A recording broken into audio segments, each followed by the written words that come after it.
Welcome students. इस video में हम बात करेंगे थ्योरी ऑफ एंटरप्रेन्योरशिप सीरीज़ में need and objectives of small business enterprise. Small business के क्या क्या ज़रूरत है, नीड है और इनकी ऑब्जेक्टिव क्या है, वो हम इस वीडियो में कवर करेंगे। स्मॉल बिजनेस एंटरप्राइज में सबसे पहला जो ऑब्जेक्टिव है कि एम्प्लॉयमेंट को लार्ज फॉर्म में क्रिएट करना, छोटी छोटी इंडस्ट्रीज से छोटे छोटे मौके दे करके एम्प्लॉयमेंट को बढ़ाना और धीरे धीरे कम इन्वेस्टमेंट से ज़्यादा इन्वेस्टमेंट की तरफ जाना। ये एक पहला ऑब्जेक्टिव रहता है जो कि स्मॉल स्केल एंटरप्राइजेस में पाया जाता है।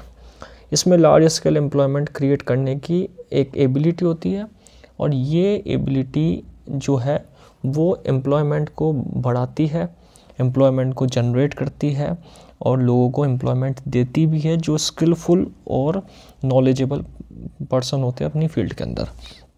सेकंड पॉइंट, अनएम्प्लॉयमेंट की प्रॉब्लम को सॉल्व करना, जो कि फर्स्ट पॉइंट से रिलेट है।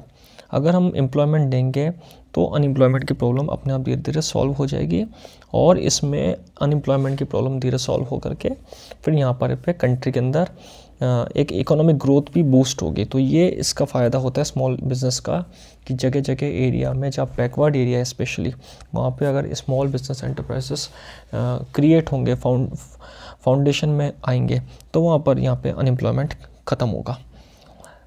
Encourage effective mobilisation of country's untapped capital and human resources. जो भी ह्यूमन बीइंग है उनका प्रॉपर्ली यूज़ होना छोटी छोटी इंडस्ट्री के माध्यम से।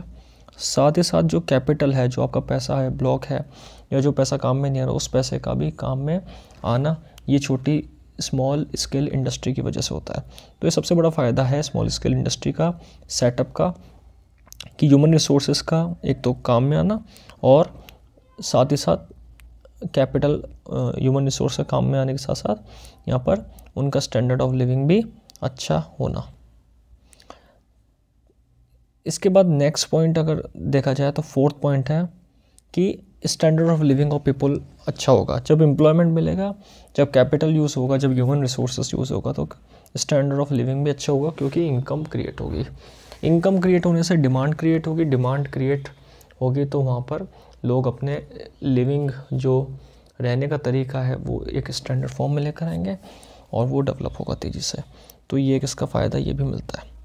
दूसरा ऑब्जेक्टिव है रीजनल डेवलपमेंट करना कंट्री के अंदर, कि सारे एरियाज़ जो बैकवर्ड है उनको आगे बढ़ाना, जो अपवर्ड एरिया है उनके बराबर लाना और ग्रोथ को इनकरेज करना, कंपटीशन जगाना, कंपटीशन क्रिएट करना, साथ ही साथ सेल्फ डेवलपमेंट को भी लेकर आना। ये 6 पॉइंट बता रखा है कि सेल्फ डेवलपमेंट पर्सन खुद का भी कर सके, कंपटीशन क्रिएट करना, और लास्ट पॉइंट है 7th, रूरल एरिया में जॉब प्रोवाइड करना, जहाँ पे large area, large number of people जो बिग सिटीज़ में जाते हैं उनको माइग्रेट ना होने देना और रूरल एरिया में भी जॉब क्रिएट करके, जब स्मॉल बिजनेस एंटरप्राइज सेटअप होगा रूरल एरिया में, तब वहाँ पर जॉब मिलेगी वहाँ के लोगों को, जिससे वो माइग्रेट नहीं होंगे सिटीज़ में और रूरल एरिया का भी डेवलपमेंट होगा। तो ये कुछ पॉइंट्स दे रखे हैं जो कि स्मॉल बिजनेस एंटरप्राइज के यहाँ पर नीड और ऑब्जेक्टिव्स को बताते हैं।